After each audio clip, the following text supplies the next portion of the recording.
Mace-splaining. Is hitting finally catching up to pitching? I bet all the people at home hope so. I don't, but you maybe do. So idea was come from another a great article from The Athletic. It was written by, it was great reporting by my buddy, Saris, Brittany Gurley, and Jen McCaffrey. They're doing amazing work. Go read the full one on The Athletic. Please read the whole article. It's full of little nuggets. I'm not going to give you everything they said because that's not fair. But they did make a very good point. And this is a conversation that Eno and I have been having recently a lot as well. So I thought I would tell you what's going on. And I'll just put it this way. There's some sun on the horizon for baseball. I don't think baseball's dying anymore. Yeah, I said it. So let's talk a little bit about why I think this in the article. Okay, so here is the title of the article. MLB Bat Path Metric Speed Training and Fitting Tech. Is hitting finally catching up?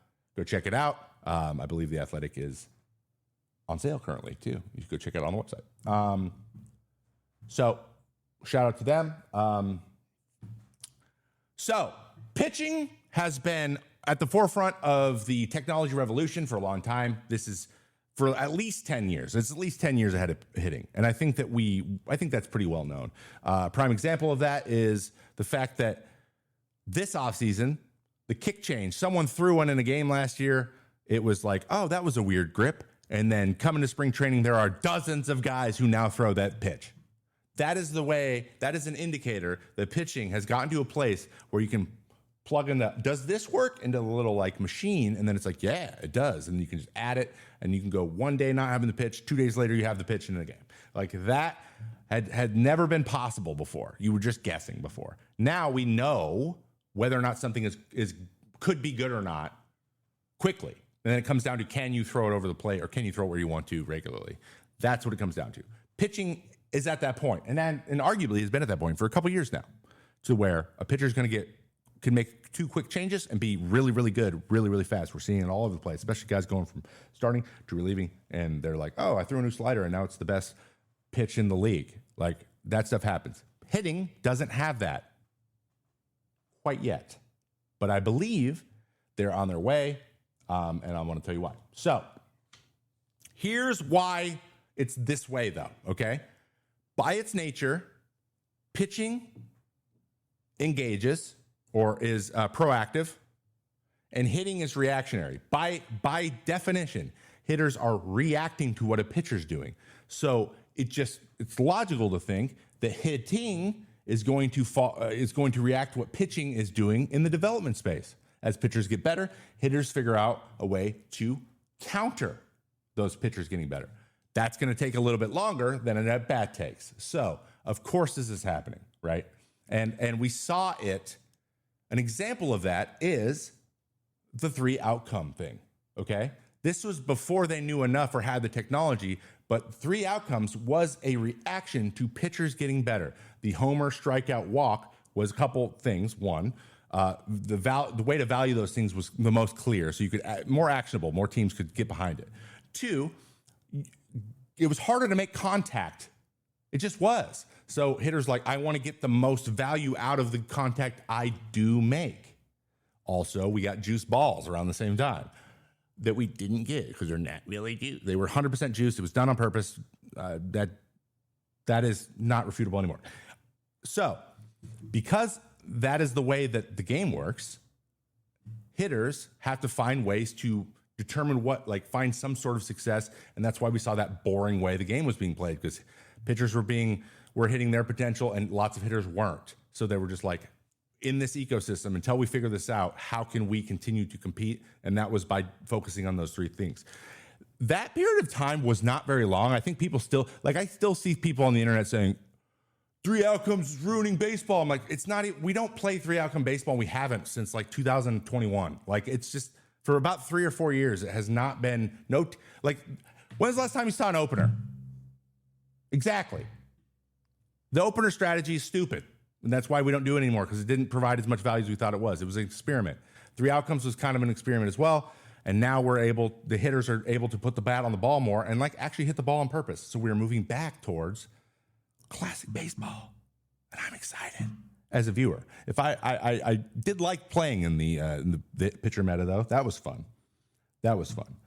So hitting space has now gotten a solid idea of how pitchers are better. Like they know how what pitchers are going for. So now they're able to counter it. And now they have the technology to then develop strategies to allow them to counter what pitchers are doing.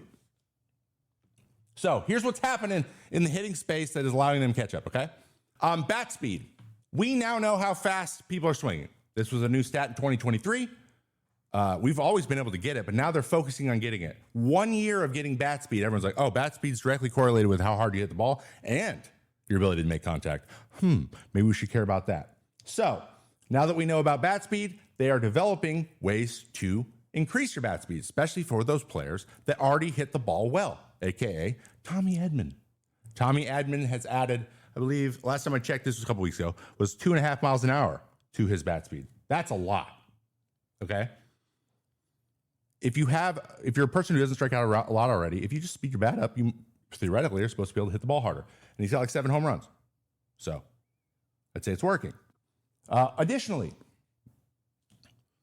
here's a prime example. This is a water bag, a screenshot of a water bag workout bag full of water. You've seen Paul Skeens do it. We've talked about this in the past. Pitchers have been doing the building rotational velocity using a water bag because it has a little bit of water in it and shakes and it's hard to keep stable.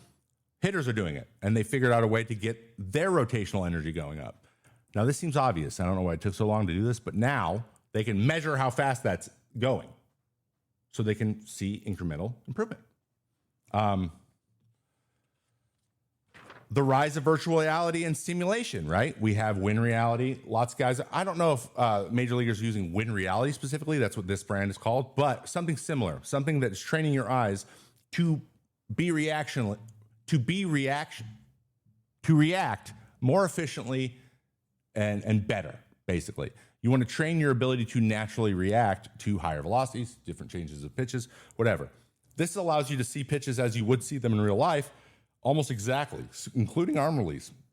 Or you can do it in real life with a traject machine, which we've covered already in this show. But this actually mimics the movement of the pitches, the arm angle, the motion, everything. The only thing you can't see is what the hand looks like when it releases the ball, but that is to be expected. So you can actually simulate every pitcher in the major leagues right now, and pretty much every team has one of these now. So not only they can do it in virtual reality, they can do it in real reality. They're getting natural. So that whole like that intimidation, like I don't know what's going on, I don't know exactly what it's going to look like. Now they do. And that surprise factor goes away, and that's a big advantage. Also, younger group of players that have come up through amateur baseball and the minor leagues that are using heavier use of analytics, more guys are being bought in. More guys are listening to the nerds that are telling them, hey, if you do this thing, you might be better. There's more guys doing it, and hitters are getting better overall. Every team is competing with each other to have the best situations and to get the best research done. They're partnering with colleges and research facilities all over the place. Teams are trying to get an edge, and it gets out really quickly. But it's better for the game overall if everyone's doing everything, right? We saw this with the torpedo bats, for example. They hired that out. They had someone on staff who used to be used to work for, I believe it was MIT. Someone very smart, and they chose to bring their talents to baseball. And they invented the torpedo bat. Now that is one of the options.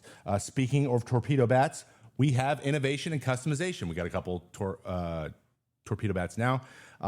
There is a company called Long Ball Labs that has been working on customization of bats, not just like getting different types of traditional bats to make you a better hitter, but also test you to see if a torpedo bat moving the barrels, where are you hitting the bat on the ball, and how can we change the bat in order to get you to hit it there more often. Now they have that technology, and they're able to there's more companies coming out of here that are able to give you good information that way. So now they're looking at equipment, the way that pitchers learn to manipulate baseballs. Hitters are getting better at manipulating bats, which it's not exactly one-to-one, but it is a step in the right direction. And at the end of the day, the last thing they're doing, competing. Now that we can just measure everything, like if we're like, hey, we're all trying to increase our bat speed, or we're all trying to increase our exit velos, they can measure it every single time you do it, and then have everyone compete against each other. Which, in baseball, you get the best out of each other when you compete with each other. It's that simple. Remember when you were a kid and your dad's like, I'll give you $10 for every time you hit a homer. Suddenly you're hitting more homers.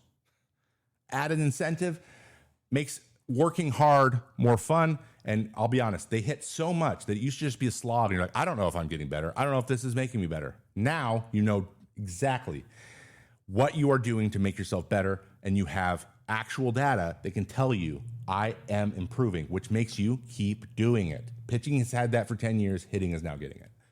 Hitting has had it for now a year or two. Like real clear information. A lot of hitters we're seeing get better really quickly. So, is hitting actually going to be catching up with pitching? And I think it is.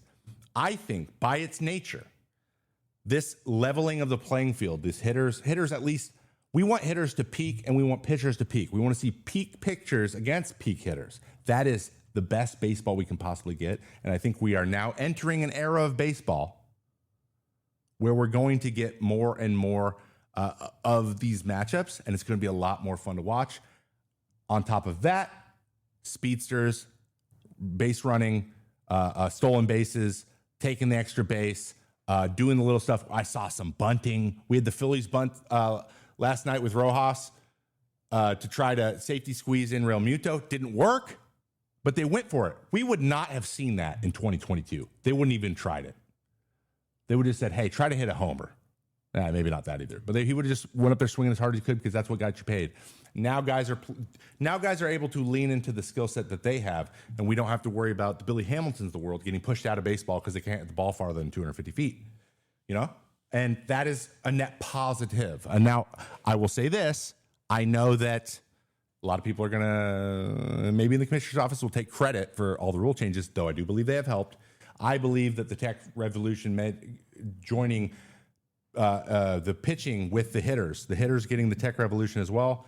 I think that is making the biggest impact on the changes in our game now. And I think we're just, I know it's way more fun to be like, everything's bad and I hate it. But this is one thing that is good, that is on the way up. Not a lot of things going up right now. So it's nice to have one. And I'm a pitcher, though I am speaking from I don't have to do it anymore. So anyway, anywho's. All right. That is mace-plaining. And that is hitting finally catching up to pitching? I do believe so. All right. Okay. I hope that made a lot of sense. Or you could just do, I guess, what Helio Ramos did and just like hit a weird squibber and then run. That works.